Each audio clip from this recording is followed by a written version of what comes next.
Hi guys, welcome to Sons of Cane. On this video we're going to be looking at using our cane as a substitute for elbow strikes and adapting our elbow kata so you've got a nice drill that you can practice to develop your technique.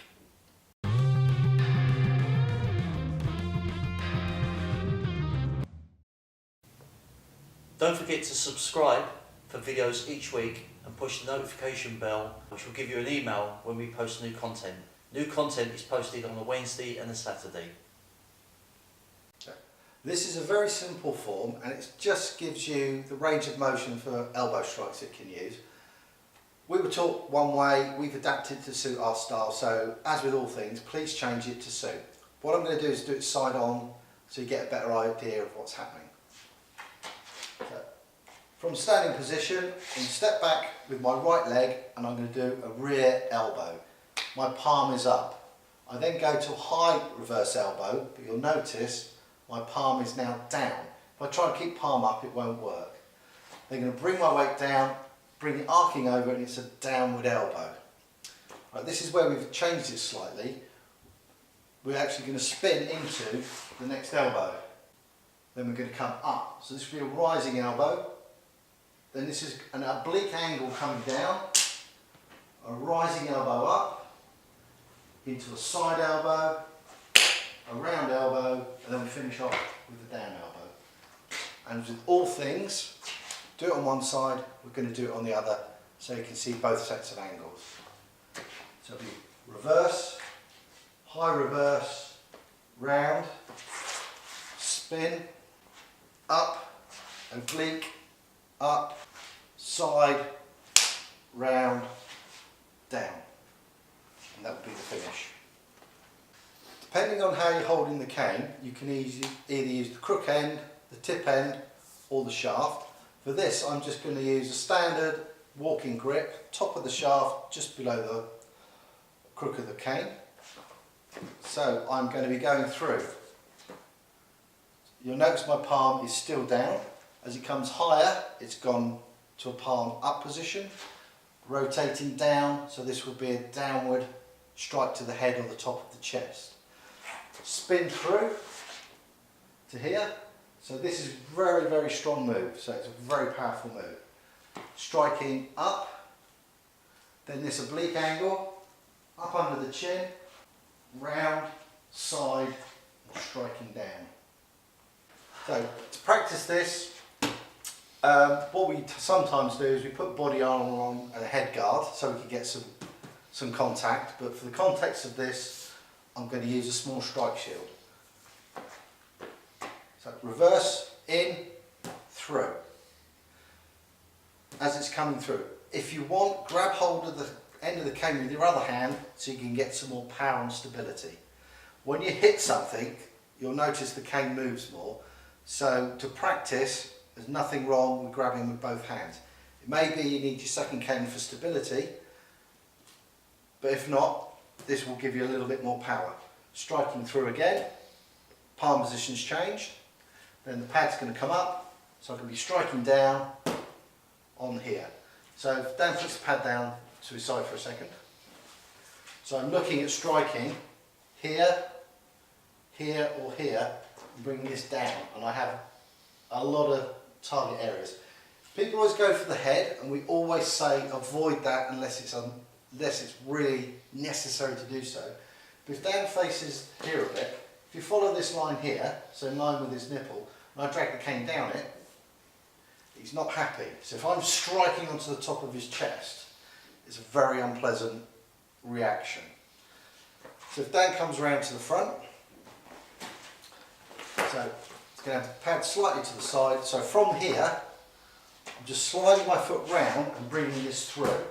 The advantage of this is, if I misjudge my distance and miss, I've still got the shaft to strike through as well. So this would then be an uppercut, so it'll be slightly angled down. So this will be coming up. This oblique angle, so it's coming down. It's not a straight line, it is a 45-degree cut. And it's coming reversing up, so this will be under the chin. So this is coming up through under the chin. A standard round strike, driving through and then finally driving down. And a lot of trick with these, I'm just going to ask Dan to hold that really tight into your chest. We do something close in. So if I'm here, I'm pushing my elbow. If I just push with my elbow, you're not bothered by that really, are you? No.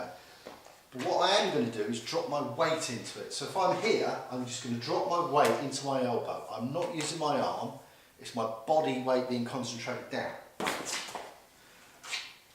So I can be this close. I can do the same with the cane. I'm bringing it up, and rather than driving it down, I'm going to stabilise this with both hands for this, and just drop my weight down into it. So I'm not forcing my arms to do the work, it's the weight of my body driving into the ground and focusing it on the end of the crook or the tip of the cane. As with a lot of our videos, to start doing the moves it seems difficult. Don't give up. It's easy just to unsubscribe, not bother, can't do that, that's not for my disability, that's not for me, and just give up. That's not the attitude we're looking for. We're looking for you guys to adapt everything, to change it to your ability, your disability, your range of motion. So whenever you see one of our videos and you think, that's impossible, that won't work, try the move, adapt the move, succeed with the move. You'll get there. Right. Kev is actually not familiar with this kata because of the footwork and the range of motion. So I'm literally going to teach him this now, just to show you how we can adapt it slightly. So the first move I want you to do is grab your cane in a comfortable position. Now, this would normally be a reverse, but if you look at the chair, there's going to be things in the way. If I just turn it side on, so if he comes in for the reverse, you can see this is going to get in the way. So as he grabs the cane, this is going to have a slight arcing motion round. So if I'm behind him, he's still going to use the palm down grip. So as this comes round, it's going to be in an arc rather than a straight line. So he's going to bring it through, use me as a target. Here, both hands on. This is going to be quite key. Now he's got his brakes on, so if he gives me a little dig, he's fine. If he takes his brakes off and gives me a dig, yeah, I'm moving. A little bit uncomfortable, but nothing I can't deal with. So when you bring this round, bring it in the arc, so rather than coming in a linear motion, bring it in a slight rotation motion, and then even if the brakes are off with this one, the chair's hardly moved. So for this situation, this straight line motion isn't going to work, but that arcing motion will. That works really well. But if we're going to go a straight line, cane's going to come up under the armpit. Now there's a lot of power here, but he's going to use the tip as a piston end and drive it through in a sheathing motion. And there's a lot of power there. He's actually buckling me at the moment. Where I am in the body, not vulnerable target, but he's hit a balance point.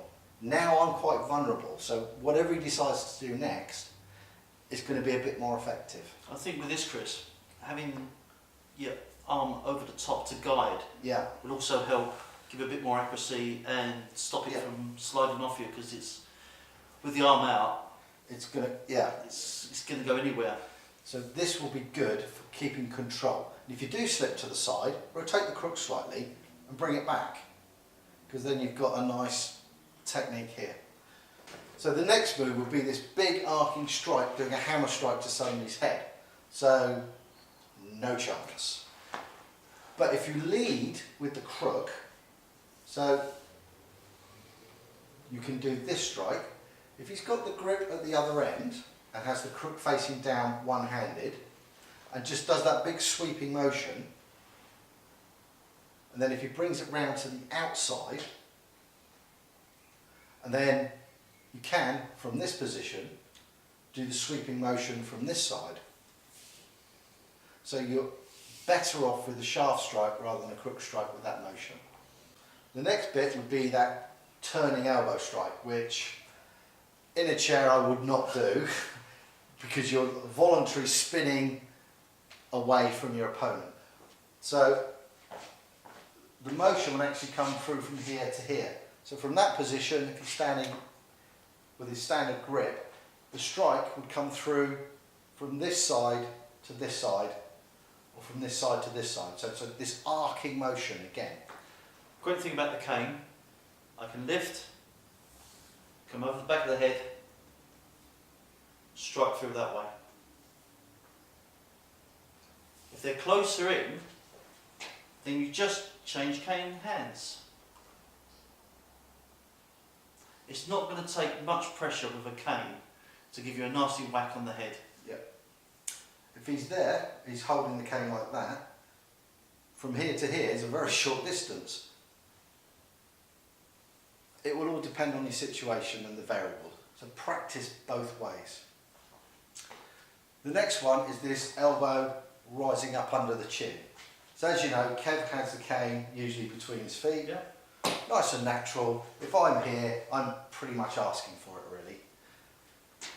We then have this oblique angle. So for me, I'll be striking like this, here, and rotating it round exactly the same. And you get more of a drag. This may catch on the shoulder. So it depends what technique you want to do at the time. Then it is just reversing that motion. So we've gone from top to bottom, the next motion, bottom from top. If you've seen the push-pull video, as it comes down, you push with one hand and you just pull with the other. The next one, we have a round elbow, so straight in. I like that technique. It doesn't look like it's going to be effective. You can also use the crook end, so once you've actually hit, you've got the pull, the drag, and attack from there onwards. So if he does the elbow strike that way with the cane here, from here, he can actually start pumping the cane again with that machine gun rotation, grabbing the crook with his other hand, and doing those short, sharp strikes again. Okay. Side of the neck, side of the jaw, side of the head, even on the ribs. Side elbow strike, straight in. And then the final one is to bring it down again. So it's like a single hammer strike, bringing the crook down. Again, if I've got my cane between my legs, I'm going to come up and just come straight down. Yep. If he inverts the cane,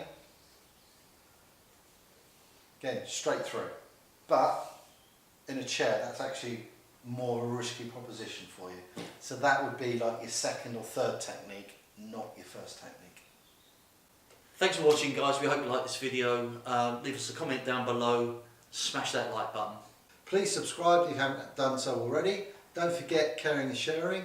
And as always, please ring that bell. Free the fit.